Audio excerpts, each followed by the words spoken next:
Oh God, is that Jake? What is he up to this time? Hey everyone, the prodigal son has returned. Time to enjoy some good food. Excuse me, sir. Could you please lower your voice? We're trying to enjoy our meals here. Oh, sweetheart, don't worry about it. I can do whatever I want in this place. My brother owns it. That doesn't give you the right to disturb others. I'm sorry, he's my brother in law. Let me talk to him. Thank you, Kim. I understand it's not your fault. Your grandfather's legacy deserves better. Jake, you know the rules. You can't just barge in here, create a mess, and harass our customers. Oh, look who finally decided to speak up. Miss Perfect Kim. Always follows the rules. Well, guess what? You're my sister in law, so you gotta be on my side. Mark and I built this business together, and it's not about taking sides. It's about respecting our customers and upholding the standards set by my grandfather. You can try all you want, Kim, but you can't get rid of me. My brother will always protect me. We'll see about that, Jake. The diner's success isn't built on entitlement. Oh, come on. Don't be so stiff. I was just joking around. Get me a nice bowl of noodles, huh? My name is Kim, and I was a 40-year-old woman living in a small town with my husband, Mark. We had been running a beloved diner called Sunflower, which had been in my family for generations. The diner held a special place in the hearts of the locals, all thanks to my late grandfather's unwavering dedication and impressive talents. My grandfather was truly a remarkable man. Despite battling cancer, he remained resilient and never complained about his declining health. He continued to serve his loyal customers until his last breath, pouring his heart and soul into every dish. It was his commitment that made Sunflower the cherished diner it is today. Before his passing, my grandfather had anticipated the challenges that would lay ahead of us. He knew that the responsibility of running Sunflower should be carried forward, and he entrusted me with this task.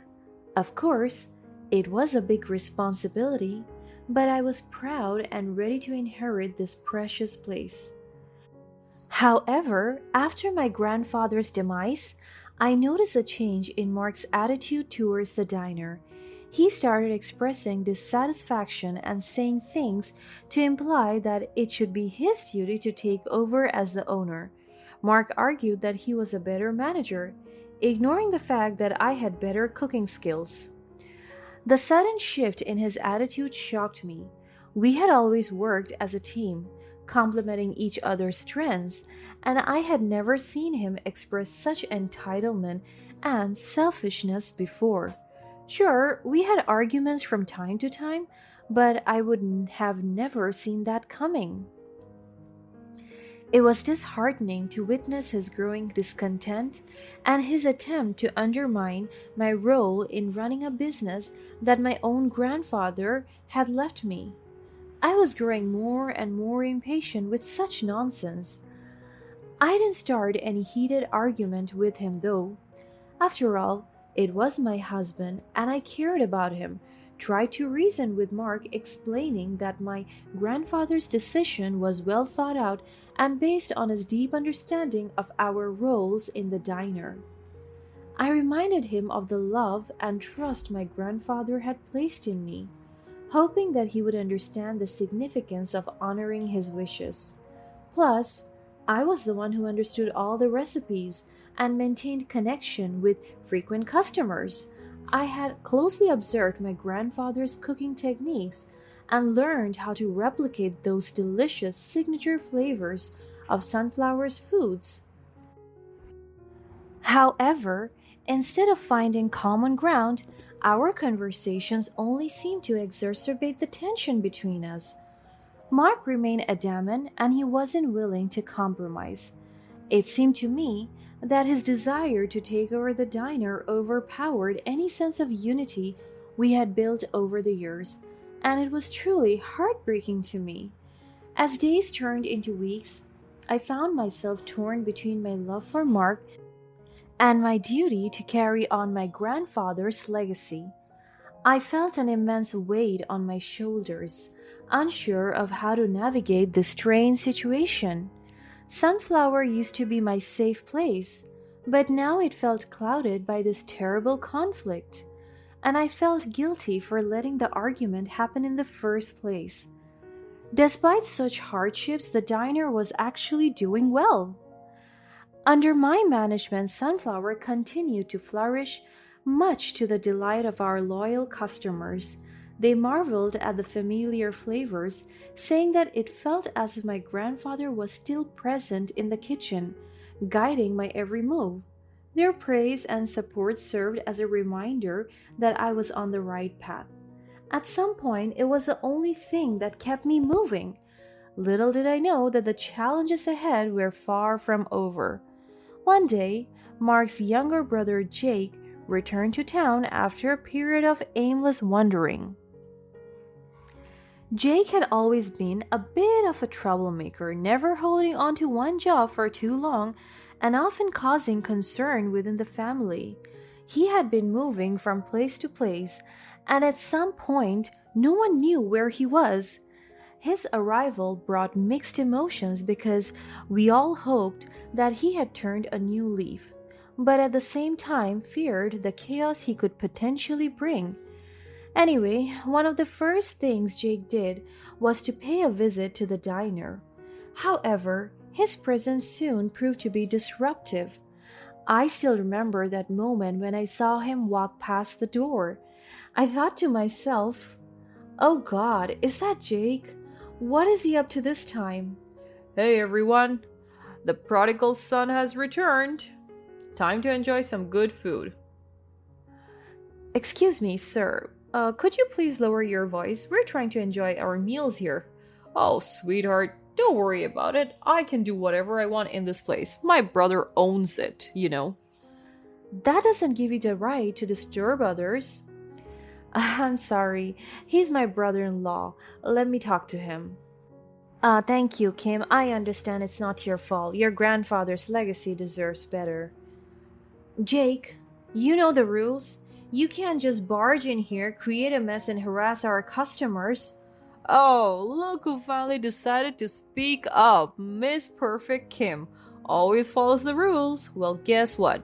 You're my sister in law, so you gotta be on my side. Mark and I built this business together, and it's not about taking sides, it's about respecting our customers and upholding the standards set by my grandfather. You can try all you want, Kim, but you can't get rid of me. My brother will always protect me. We'll see about that, Jake. The diner's success isn't built on entitlement. Oh, come on, don't be so stiff. I was just joking around. Get me a nice bowl of noodles, huh? Didn't want to make a big deal out of it. I told him to move to a more secluded table and got him food.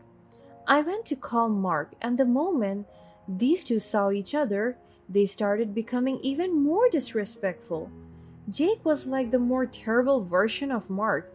He behaved boisterously, creating a commotion that disturbed the peaceful ambience we had cultivated.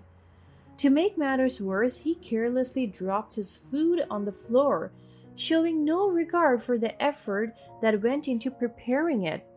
His actions were in stark contrast to the value we held dear at Sunflower: respect, kindness, and an appreciation for good food. To add insult to injury, Jake shamelessly enjoyed a hearty meal and left without paying. It was clear that he saw the diner as nothing more than a source of free food, and he would ignore the hard work and dedication that went into its operation. In the following days, Jake audaciously returned to the diner, hoping to indulge in more free meals. He seemed to have no difficulties taking advantage of the family. His behavior threatened the atmosphere we had strived to maintain, and that deeply troubled me. Frustrated by Jake's presence and his attempts to exploit the diner, I decided to confront Mark and his brother's actions. I urged him to address the situation and put an end to Jake's disrespectful behavior. However, to my surprise, Mark refused to do anything about it. He chose to turn a blind eye to his brother's terrible behaviors. It seemed that Mark's loyalty to his sibling outweighed his responsibility as my husband and business partner, and that saddened me greatly.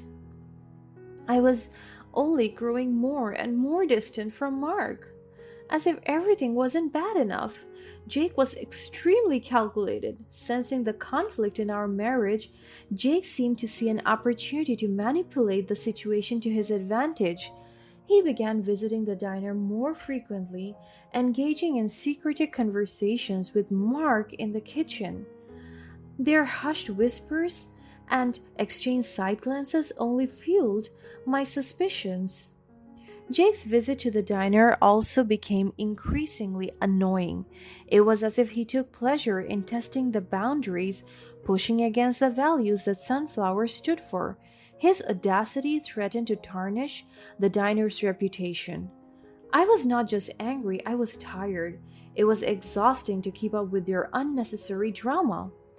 As a way to escape, I immersed myself in the art of cooking. I found joy in the kitchen like I have never done before. It was during those moments that I could momentarily block out their secretive discussions and concentrate on providing exceptional meals to our customers. I made it my mission to ensure that they remained happy and comfortable. I paid extra attention to their needs, going above and beyond to create a welcoming atmosphere.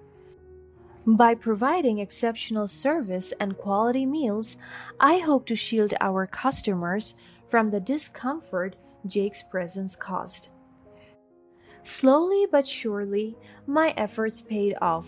The smile on our customers' faces, the appreciative nods, and the kind words of gratitude reassured me that I was succeeding.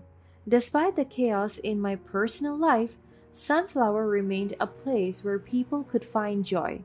But of course, that meant I was working twice as much as I used to. During one of our diner's scheduled days off, I decided to pay a visit to Sunflower to catch up on neglected cleaning tasks. As I approached the door, I realized it was unlocked. A sense of unease washed over me as I cautiously stepped inside. Who would show up here today? It was supposed to be just me. To my disbelief, I found Mark and Jake seated at one of the tables, deep in conversations. They had architectural plans spread out before them, and it became clear they were planning a redecoration for the diner. Confusion clouded my thoughts as I tried to comprehend their motives. It felt like in my gut I knew exactly what was going on, but I couldn't quite accept it. Mark? Jake? What is going on here? Kim, now that you've caught us here, it's time you face the truth. We've discussed it, and we believe it's best for the diner if Jake and I take control. We have new ideas and fresh perspectives. You have had your chance. How can you say that? This diner has been in my family for generations. My grandfather entrusted it to me. Come on, Kim, let's be realistic here. You're not a businesswoman. Mark has the skills to manage the diner better than you ever could. Skills? Managing the diner goes beyond just skills. It's about persevering the heart and soul of the place. God, enough with that talk. Love and passion can only take you so far, Kim. You're too stuck in the past. No, Mark, I have seen this diner flourish under my management. The customers love the food, the atmosphere. They feel a connection to my grandfather. I have honored his memory, and you want to tear it all down? Oh, please. Your attachment won't pay the bills, Kim. We have investors interested in our new vision. This is not just about growth and profit, it's about the community. You both have no respect for that. Mark, how could you do this to me? To us? The decision has been made, Kim. It's time to move on. You'll get your fair share in the divorce settlement. This is what's best for everyone involved. Divorce? And you just decided to tell me this now? There was never a right time. Don't act so naive. You knew it was coming. Fine. You can put an end to this marriage, but you can't take Sunflower away. I will fight for what's rightfully mine for the diner's legacy. As we spoke, Mark gave me the divorce papers. The words written on those sheets declared that our marriage was over. It was an unimaginable blow, as the vows we had once exchanged now felt hollow. The pain cut deep as the reality hit me like a punch to the gut. Mark had manipulated me, exploiting my dedication to the diner, all while Jake secured financial support to purchase my half of the diner's ownership. In this twisted turn of events, it became clear that Mark and Jake had been working together, planning and scheming behind my back. The weight of their actions threatened to crush me, but I knew that I couldn't let their betrayal define me. I had a choice to make: to succumb to the pain or rise above it. The path ahead would be filled with legal battles, emotional turmoil, and rebuilding my life from the ground up. But I was determined to master every ounce of strength, to prove that the Sunflower Diner deserved it all. And so I summoned my strength and sought legal counsel to contest Mark and Jake's claim over the diner. As the legal proceedings began, I soon realized the uphill battle I faced.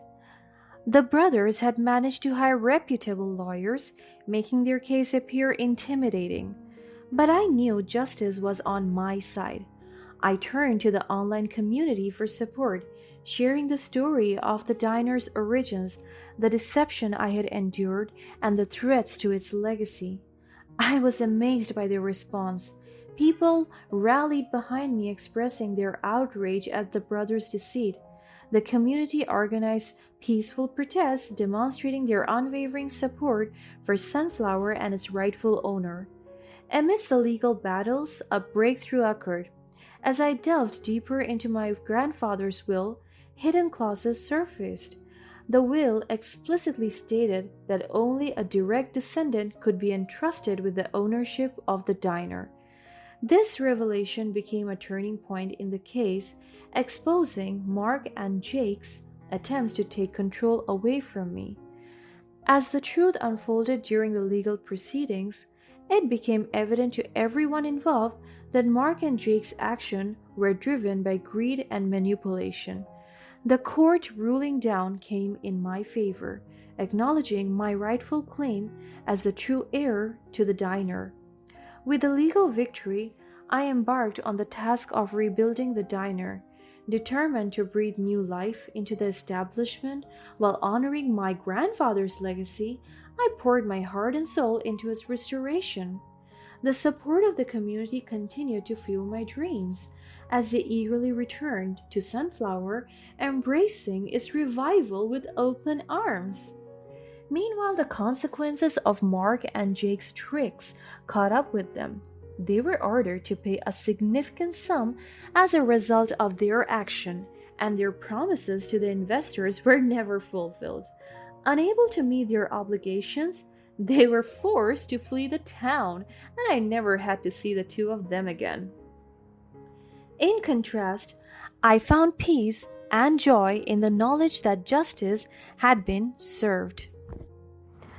The diner, once threatened by their betrayal, thrived under my care. As the years passed, Sunflower became a beacon of hope and inspiration. I cherish my role as its owner and protector, ensuring that my grandfather's legacy continued to live on.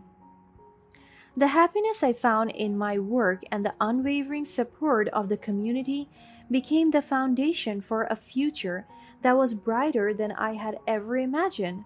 And as I stood behind the counter of Sunflower, greeting the familiar faces of loyal customers, I knew that the triumph over Mark and Jake had forever shaped my life.